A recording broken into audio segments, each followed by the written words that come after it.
So, welcome back, young friends. We have been discussing the field methods that are needed for folklore research. And in the earlier module, we discussed some basic concepts of field research in folklore subject. And we discussed the point that how anthropological field methods are different from the folklore kind of field methods. Anthropological researchers should live with a tribe for a long time. They have to go there, they have to live there for 1 year, at least 1 year. Several scholars spend years together with one tribe. They have to learn the language, they have to see their life for a long time. Then only they can come to some understandings, come to some conclusions regarding their life. They can come out with some kind of theories based on their long interaction with that particular tribe. So scholars like Malinowski, scholar like Victor Turner, scholars like Anthony Seeger, scholars like the Albert B. Lard, scholar like Sally Price, and these scholars, they worked with one tribe and one community for a long time. Two brothers, Sally Price, and this is one book. This is called Two Evenings in Saramaka. You can see this. And Richard Price and Sally Price, they worked with this community. Richard Price and Sally Price, they worked with this community for 25 years. And they worked on one single performance tradition with this tribe. That is the way how anthropologists work. And most of such scholars become activists for the promotion of that particular tribe. They fought for the tribe in courts also, and they become activists also beyond the research. And the long theories that come out, the ritual process of ritual process, like books like that, the Forest of Symbols, such kind of books, theories came out with a long experience with that particular tribe. So this is kind of to become a member in that particular tribe, to know their law, to know their marriage institution, to customary law, social institutions, social functions, and such things. It needs many years of time for them. That is the anthropological kind of research and methods. Their methods are different. But there are some anthropologists, they claim themselves as anthropologists, and they never go to any tribe. They find one tribe which is such people are available in any city. It has become for some time, it has become a fashion to work with Sugalis or Lambadis. So in Telugu states, in southern parts of India, you find some Sugalis or Lambadis, and they are available in any town. So there are big number of thesis research works on Sugalis, because it is easy. It is easy in the sense that they can immediately go to them in any tribe. If I can find them any tribe, any town, and that is easy. We need not necessarily spare much time on this kind of researchers. It's not necessary. But basically, working on tribes, it is a time-taking process. Of course, working on some particular folk performance is also very time-taking. There are some scholars who worked for 5 years, 10 years on one performing art. So one Yakshagana performance, one researcher did a long research on Yakshagana performance. There are some persons who worked on a particular genre, particular folk literary genre for a long time. That is also there. Anyhow, a folklore researcher is always an insider researcher in a language, but an anthropological researcher is an outsider from a tribe. Of course, very rarely some research scholars are coming from one particular tribe. And there is one scholar, is a Koya, and he did on the language of Koyas. That is a very rare event. That is very rare event. Very rarely it happens. But this is the basic difference between the anthropological kind of research and folkloric kind of research. Folklore scholar, many a time, he or she is an insider of that particular language, of that particular community, caste, maybe other angles may be there.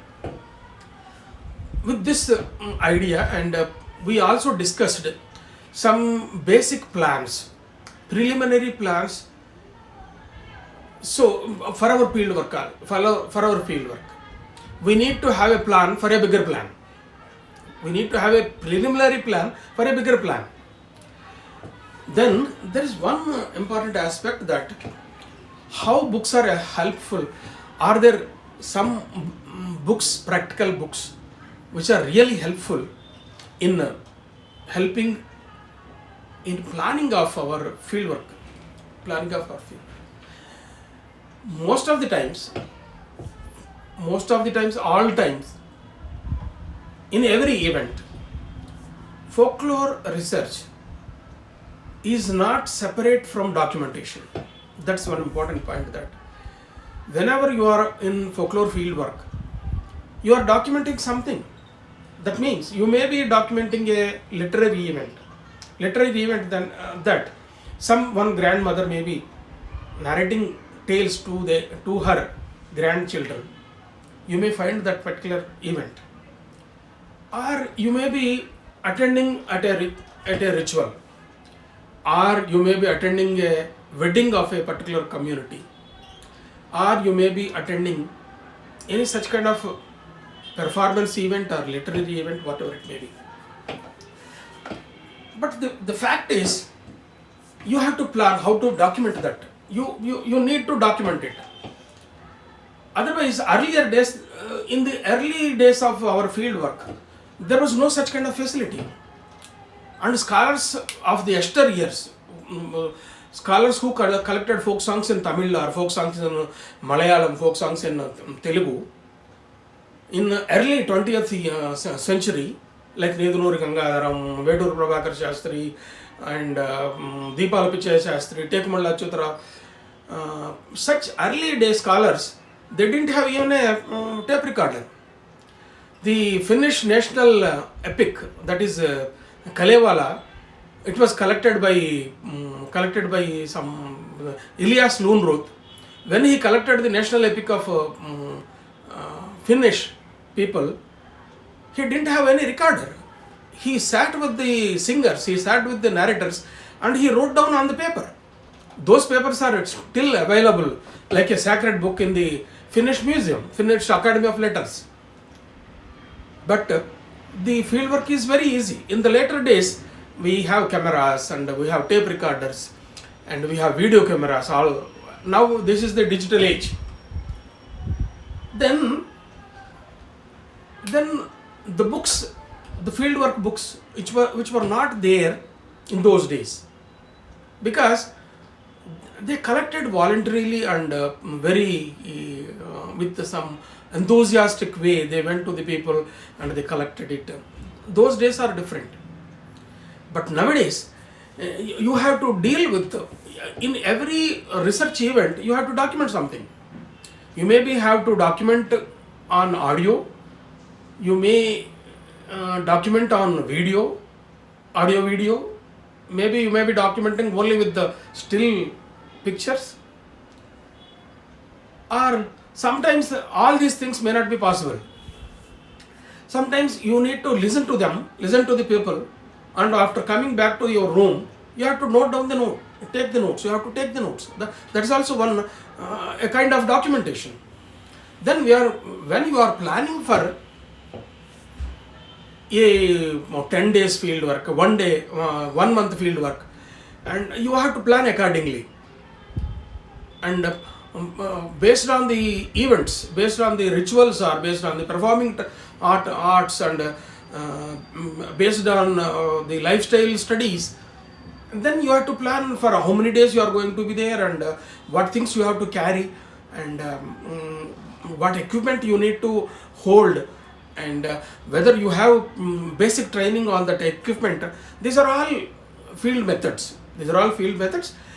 But unfortunately, you don't have a single book in Telugu, or you don't have a comprehensive single book for all these needs in any Indian language. As far my knowledge goes, I have many friends in all states within India, and to my knowledge, you don't have that kind of a comprehensive book for folkloric fieldwork methods in Indian languages. But such books are available in English for a long time. The Utah State University, it has published such kind of field work method book in 1950s itself. In English, there are many books are available in social science fieldwork methods, and particularly folkloric kind of fieldwork methods. Many books are available. But still, we have to prepare such kind of books in Indian languages. But these lectures, these kind of interaction with the young scholars may be very useful in their actual fieldwork experience. Let us discuss some more things today in this module.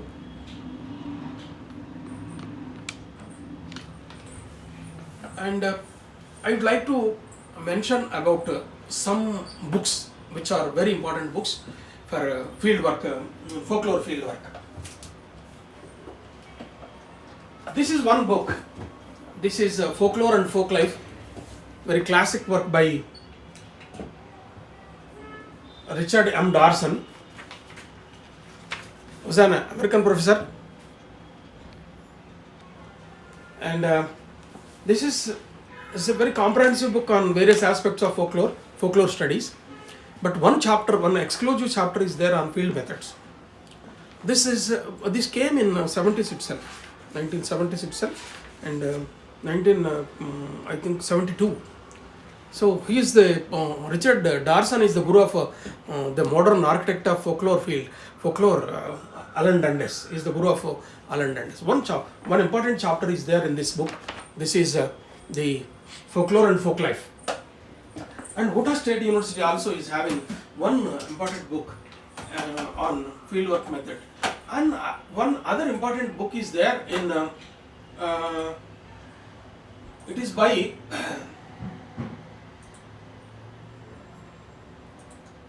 one book is there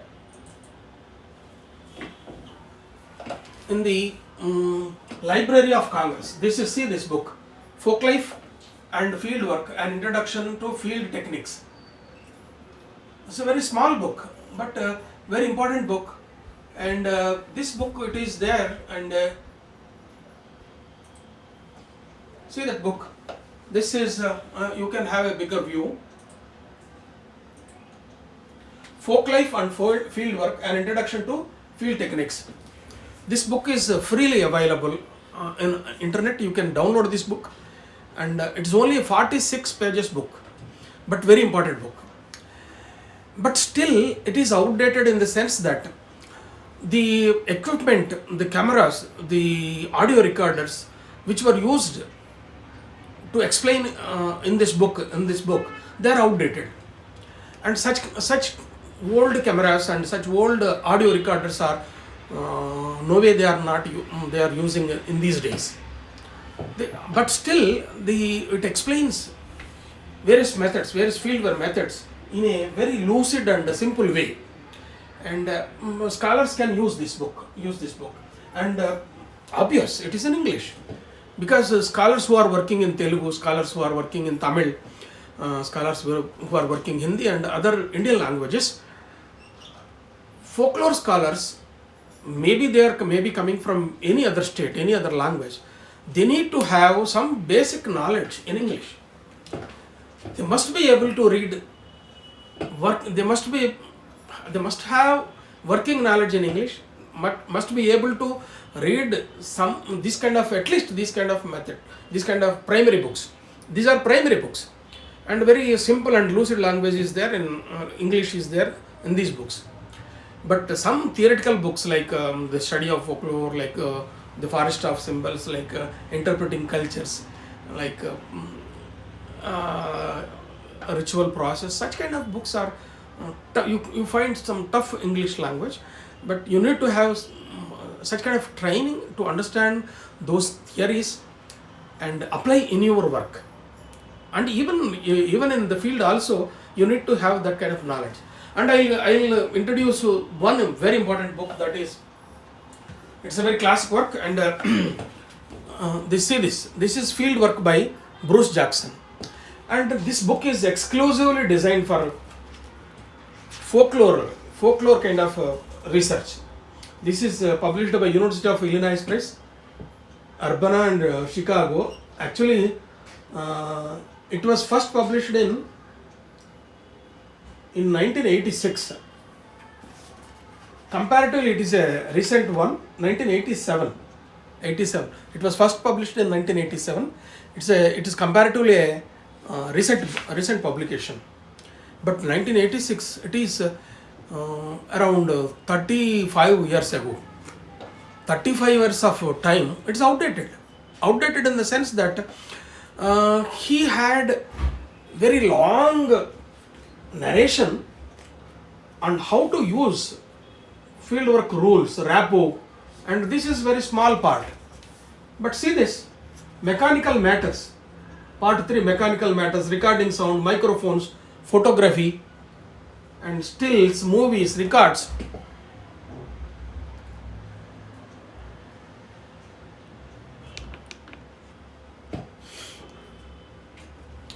Records, these are old. These are very pretty well. These are old. And being fair, and the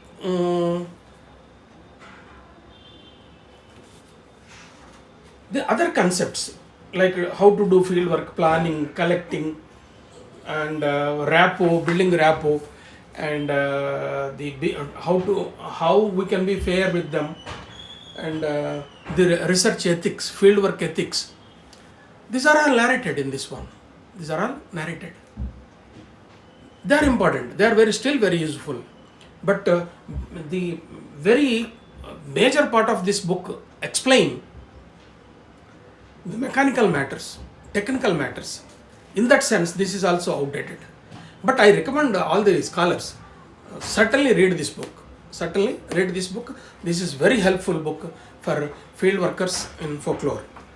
This is, I think, you can get it. You can get it by ordering online suppliers like Amazon and so on. And there is another very important book, Folk Groups and Folklore Genres. This is also very important book for all research scholars, for all purposes. But there are some field methods also in this book. In this book also, you can utilize this also, documenting folklore. Documenting for how to document folklore events. That is there, and this book is also very important. You can read this book. And one I have already mentioned, introduced you 2 evenings in Saramaka. This is basically, it is text. They have the collected text is there. But in the introduction, their long experience in documenting and collecting the material, that is also very nice. And now, when we are discussing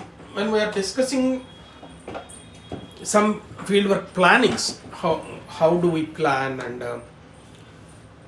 depending upon the subject of each person, we need to have wider discussion in this process, whether we are looking at. So in some folklore subjects, you need to have little field work, little documentation, and more study through books. But if the subject is very new, you need to have more fieldwork, more documentation, and less library work. Let us say that if some persons are planning to work on some established performing traditions, you have a lot of already recorded material is there. If you want to work like Ogukada, Tirukotu, like Yakshagana of Karnataka, you can get tons of material, tons of video material and audio material and books already. Research books are available. You have research books on Ogukada, you have research books on Terikotu, you have books on Yakshagana, and so much of ready material is available in such kind of genres. Then you need to have a little field work in that aspect. When scholars are looking at a different angle within that performance tradition, you can go there and you can document 2 or 3 performances. That is enough. In that sense, that let us say you need to, when you are planning to work on the particular narrative style of a particular singer, let us say Sukasatta is there. He has modernized the Mogukatha to a different level, and he has introduced making up, preparing a person and making a character to look as the actual character. Like Veerabhadra is there. All of a sudden he appears like a Veerabhadra. But traditional Ogukatha, the narrator, he remains from the beginning to the end in the same appearance.